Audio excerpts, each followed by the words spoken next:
Hai, Assalamualaikum warahmatullahi wabarakatuh. Jumpa lagi bersama Ilmu Pengetahuan Alam. Kali ini kita melanjutkan materi tentang persamaan reaksi kimia. Persamaan reaksi kimia. Tahukah kamu cara penulisan reaksi kimia?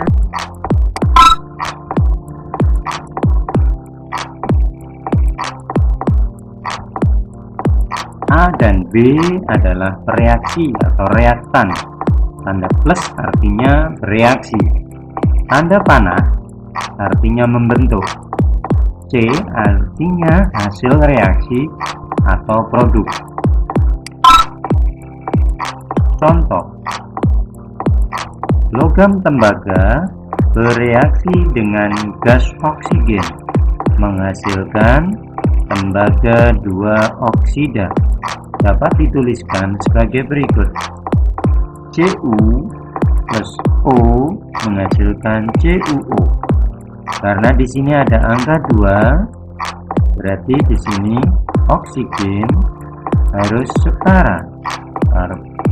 Bromnya ada tembaga juga harus 2.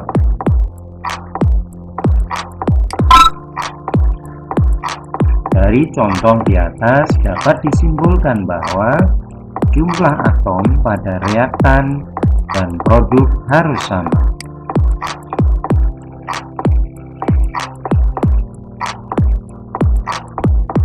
Jumlah atom pada reaktan dan produk tidak sama, maka reaksi tersebut salah. Jika dilihat pada contoh jumlah atom Cu dan O pada reaktan dan produk sama, yaitu Cu sama dengan 2, O sama dengan 2, berarti sudah setara.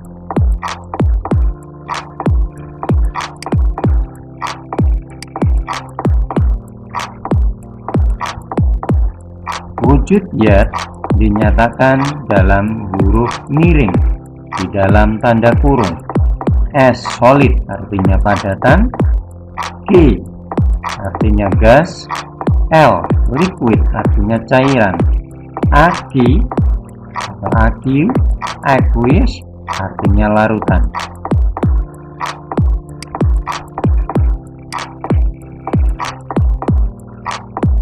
Indeks ditulis subskrip pada sebelah kanan unsur dalam senyawa, seperti dalam tanda kurung merah di lingkaran merah. Indeks menyatakan jumlah atom unsur yang ada di depannya. Jadi pada contoh di atas, 1 molekul O2 terdiri dari 2 atom O. Contoh lain pada MgCl2, berarti ada 1 molekul MgCl2. MgCl2 terdiri dari 1 atom Mg dan 2 atom Cl atau klor.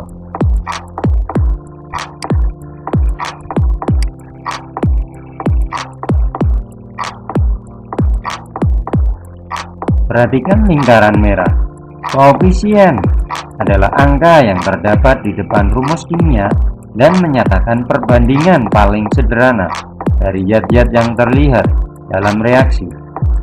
2Cu berarti 2 molekul terdiri dari 2 atom Cu. 2CuO berarti 2 molekul CuO terdiri dari 2 atom Cu dan 2 atom O.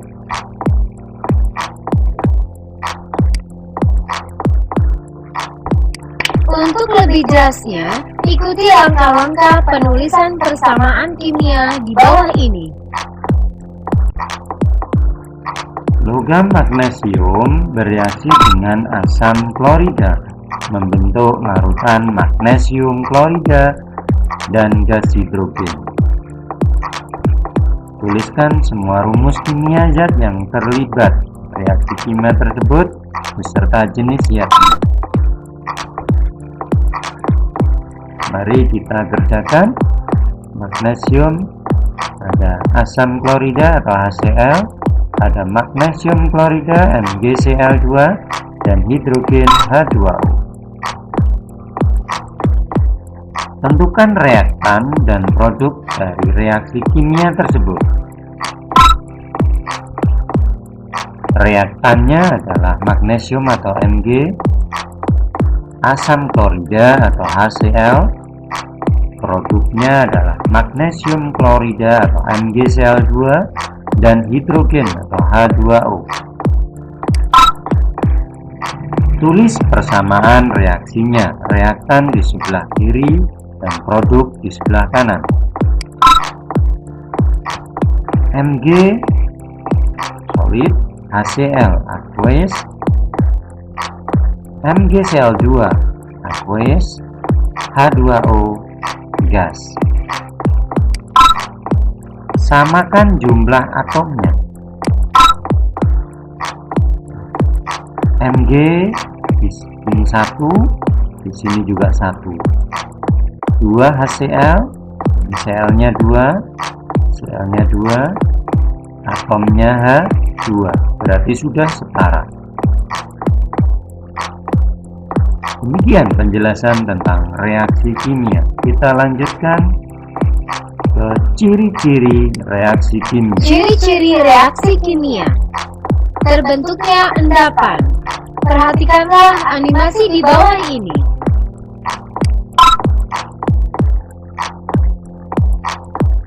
Air kapur sirih dialiri gas karbon dioksida.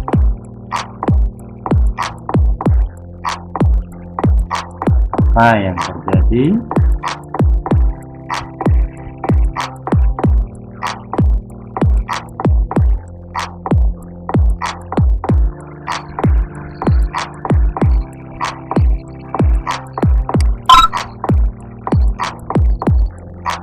Iya, air berubah menjadi keruh.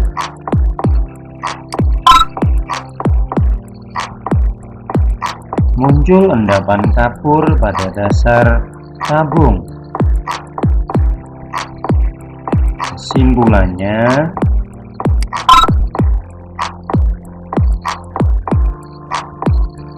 air kapur sirih atau CaOH2 yang tadinya bening akan berubah menjadi keruh ketika dialiri gas karbon dioksida. Setelah didiamkan, maka bagian bawah tabung reaksi akan muncul endapan. Hal ini disebabkan oleh bereaksinya gas karbon dioksida dengan air kapur sirih, sehingga membentuk endapan berupa kapur atau CO3.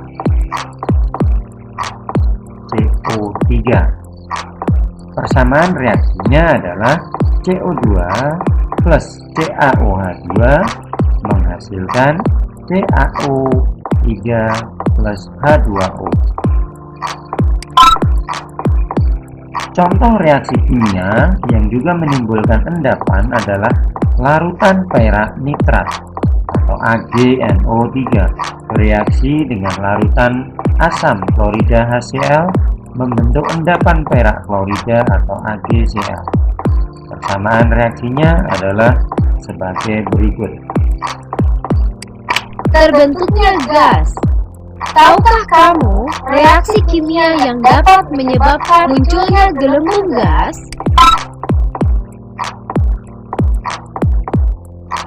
Beberapa reaksi kimia yang menghasilkan gas antara lain pita magnesium dan asam klorida. Apabila pita magnesium dimasukkan ke dalam gelas kimia berisi asam klorida atau HCl, maka di dalam tabung reaksi akan terlihat gelembung-gelembung udara yang merupakan gas hidrogen. Persamaan reaksinya adalah seperti ini. Mg plus 2 HCl menghasilkan MgCl2 plus H2O.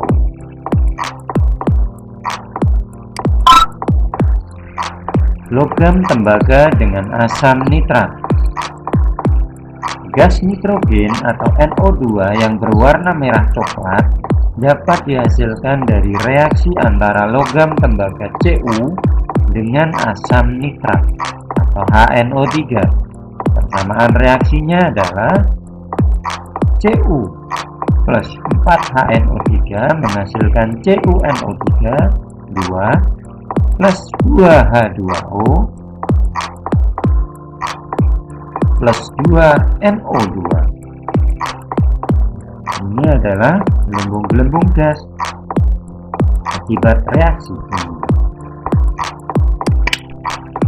Terjadi perubahan warna. Perhatikanlah gambar di bawah ini.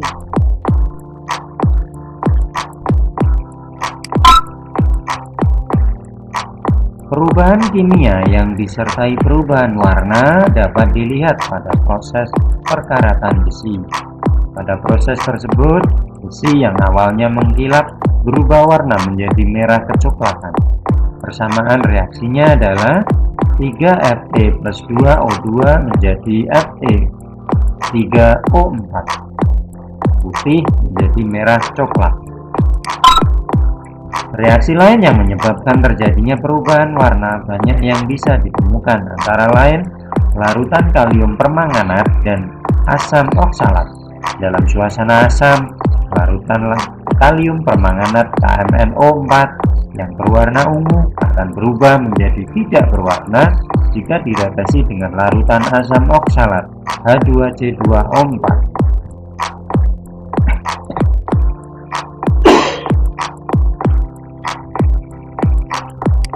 Terjadi perubahan suhu. Perubahan kimia atau reaksi kimia senantiasa melibatkan perubahan energi. Reaksi kimia dapat menyerap atau melepas kalor kepada lingkungannya. Berdasarkan keterlibatan kalor, reaksi kimia dibagi menjadi dua jenis, yaitu reaksi exotherm dan reaksi endotherm. Reaksi exotherm merupakan reaksi yang menghasilkan panas. Timbulnya panas ditandai dengan adanya kenaikan suhu. Proses pembakaran merupakan contoh dari reaksi exotherm, termasuk proses pernapasan manusia juga termasuk reaksi exotherm, karena proses pernapasan menghasilkan panas. Contoh reaksi lain yang menghasilkan reaksi exotherm adalah reaksi campur tower dan air yang menghasilkan CaO2 plus kalor, reaksi logam natrium dengan air, reaksi larutan NaOH dengan larutan HCl, reaksi pembakaran pita magnesium. Yang kedua, reaksi endotherm. Reaksi endotherm adalah reaksi yang membutuhkan atau menyerap kalor. Reaksi ini ditandai dengan adanya penurunan suhu. Proses fotosintesis merupakan contoh reaksi endotherm dalam kehidupan sehari-hari. Selain itu, reaksi kimia antara kristal BaOH2 8H2O dan kristal NH4NO3 bersifat endotherm. Air yang dihasilkan pada reaksi ini akan melarutkan amonium nitrat. Proses pelarutan amonium nitrat akan menyerap kalor dalam jumlah banyak. Demikian penjelasan ciri-ciri reaksi kimia. Selanjutnya adalah laju reaksi. Laju reaksi. Pengertian laju reaksi. Tahukah kamu apa yang dimaksud dengan laju reaksi? Misalkan sebuah zat kimia A dalam waktu tertentu berubah menjadi zat kimia B. Persamaan reaksinya A sebagai pereaksi, B sebagai hasil reaksi. Dari persamaan di atas, mula-mula zat yang ada hanya A, sedangkan zat B belum ada. Sejalan dengan bertambahnya waktu, zat A makin berkurang dan zat B makin bertambah. Jadi, laju reaksi adalah pengurangan konsentrasi reaksi tiap satuan waktu atau pertambahan konsentrasi hasil reaksi tiap satuan waktu.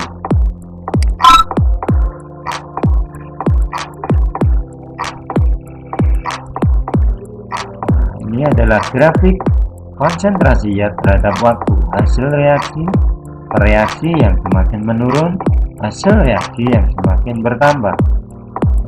dinamakan grafik laju reaksi. Rumusnya adalah laju reaksi A harga mutlak per perubahan waktu, atau kecepatan laju reaksi B harga mutlak konsentrasi B per perubahan waktu.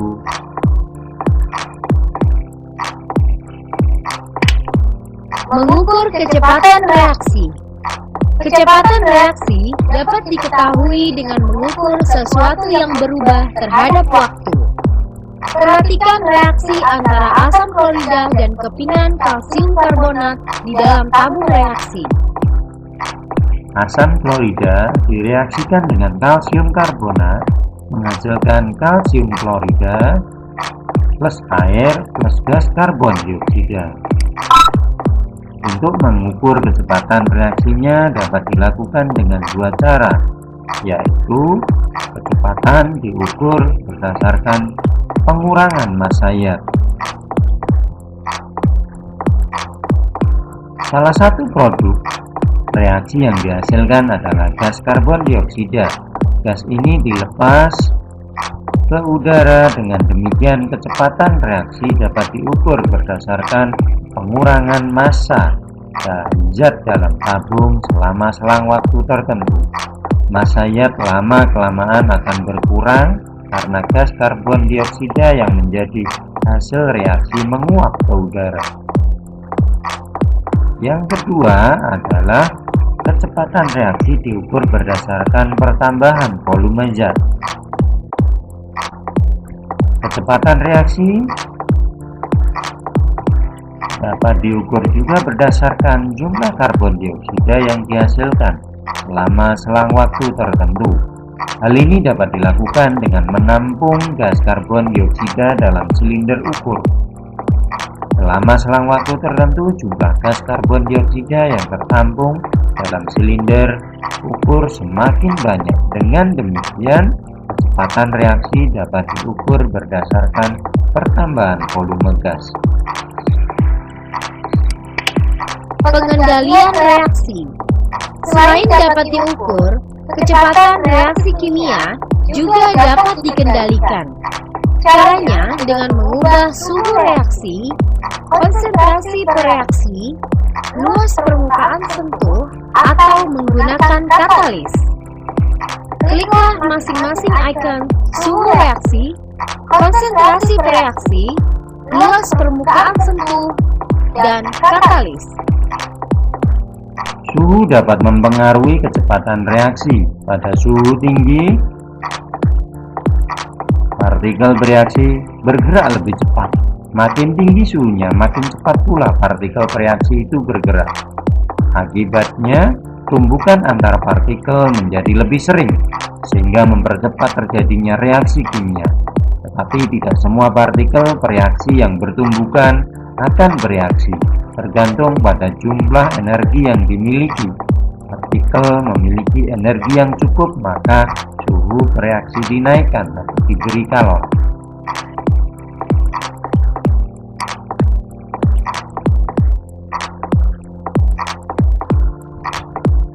Konsentrasi berkaitan dengan jumlah partikel yang terdapat dalam suatu zat. Zat dengan konsentrasi tinggi memiliki jumlah partikel lebih banyak daripada zat dengan konsentrasi rendah. Makin besar konsentrasi reaksi, maka jarak antar partikel semakin dekat, sehingga tumbukan antar partikel lebih mudah, dan kecepatan reaksi bertambah. Pada animasi di samping terlihat bahwa gelembung gas pada gambar B lebih banyak diakibatkan oleh konsentrasi reaksinya lebih besar.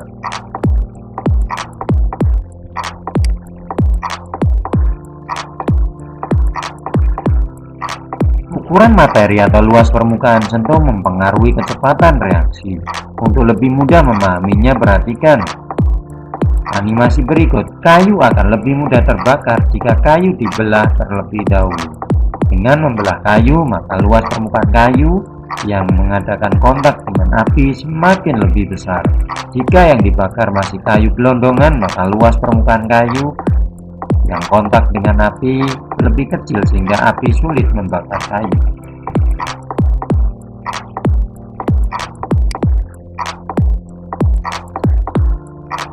Katalis, senyawa yang dapat mempengaruhi kecepatan reaksi. Meskipun katalis berperan mempercepat reaksi, tapi katalis tidak ikut bereaksi.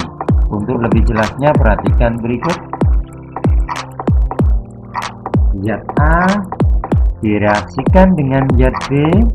Pada reaksi itu ditambahkan katalis Z, sehingga diperoleh produk AB dengan katalis Z. Jadi katalis tidak ikut bereaksi. Besi digunakan untuk pembuatan amonia dari gas nitrogen dan hidrogen. Platina digunakan dalam reaksi amonia dan udara membentuk nitrogen, monoksida, dan air. Demikian penjelasan mengenai laju reaksi. Semoga bermanfaat. Saya akhiri. Assalamualaikum warahmatullahi wabarakatuh.